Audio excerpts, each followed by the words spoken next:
So এখন বাজে কটা বাজে বল?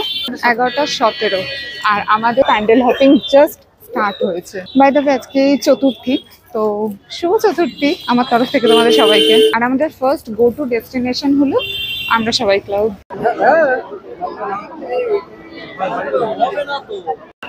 বলো মা, কি বলছিলে তুমি? যে 11টা বেজে গেছে, রাস্তা ফাঁকা হবে, খুব একটা ভিড় হবে না।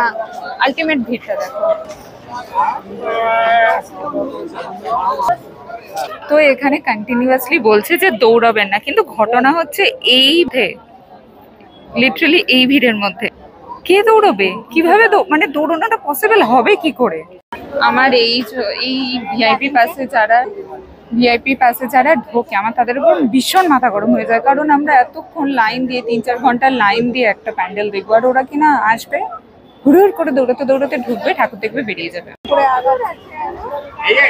এই লাইনটা ঠিক এইভাবে এগোচ্ছে, দুপা করে এগোচ্ছে আবার দাঁড়িয়ে যাচ্ছে, দুপা করে এগোচ্ছে আবার দাঁড়িয়ে যাচ্ছে। আমার ঠাকুর দেখতে একটু লেট হলে আপত্তি নেই, কিন্তু না তো আমি দৌড়াতে পারবো আর না তো আমি দৌড়াতে হবে।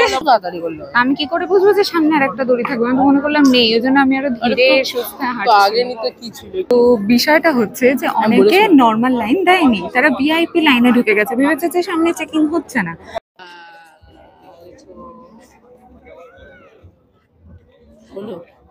হলো শান্তি হলো, কার্ড আছে ওনার হাতে, দেখছি ওনার গুড়ি ভিআইপি।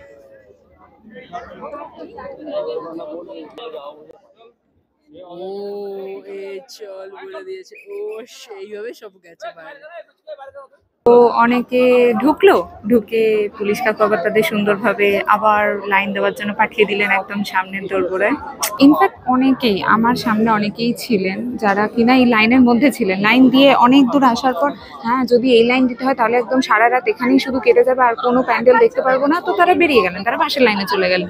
লাভটা কি হলো? আবার তো সেই তাদেরকে ব্যাগে পাঠিয়ে দিল।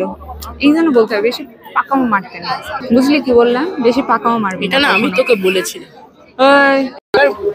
বাহ, সামনে যদি দড়ি থাকে এই দৌড় না, আজকে সবাই ম্যারাথনে ফার্স্ট হয়েই ছাড়বে। এখন লাইনের অবস্থা কিছুটা এইরকম ফাঁকা, কিন্তু আমি আমার এই ধারের জায়গা ছাড়বো না।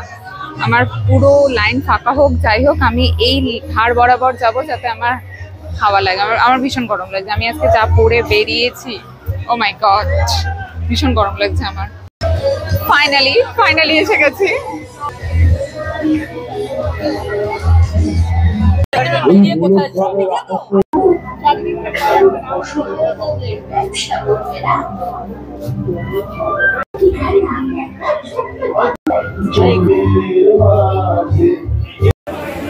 ও হেভি করেছে, ঢুকতে না ঢুকতেই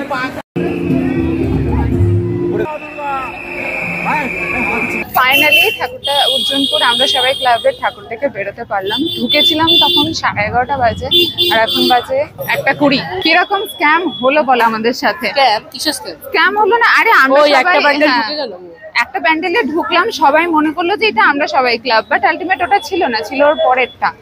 তো হয়ে গেল একটা স্ক্যাম, ছোটখাটো মতন। সব জায়গায় এখন স্ক্যাম হচ্ছে, এটা ভীষণই সাধারণ একটা ব্যাপার হয়ে দাঁড়িয়েছে, বিশেষত পশ্চিমবঙ্গবাসীর কাছে।